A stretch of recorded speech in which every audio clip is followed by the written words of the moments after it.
Finally, I'm going to look at lateral movement. It's a slightly more technical example here. So in this case, I'm an admin on Expensify. It's very common for other users that aren't necessarily technical to have admin rights in certain apps. Like they may be an application owner for this app, so they control certain things around this application because it's their app, they requested it, they're an application owner.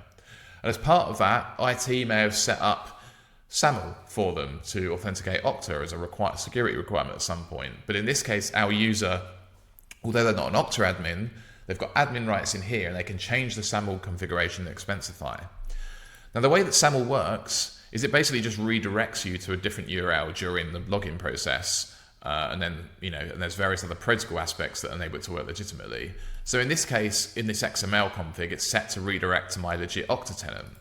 But what I'm going to do is I'm just going to replace it with another phishing server, another attacker in the middle phishing server. And by doing that, what happens is during the login process, any other user is now going to be automatically redirected to my phishing server.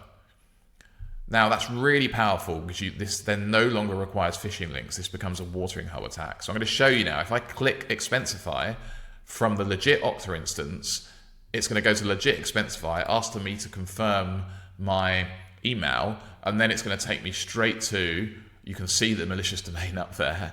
That's an attacker in the middle phishing kit version of my Okta tenant. And then we're going to repeat the process of phishing a user, compromising their identity, and then we can repeat that cycle. So we can perform lateral movement in very interesting ways as well.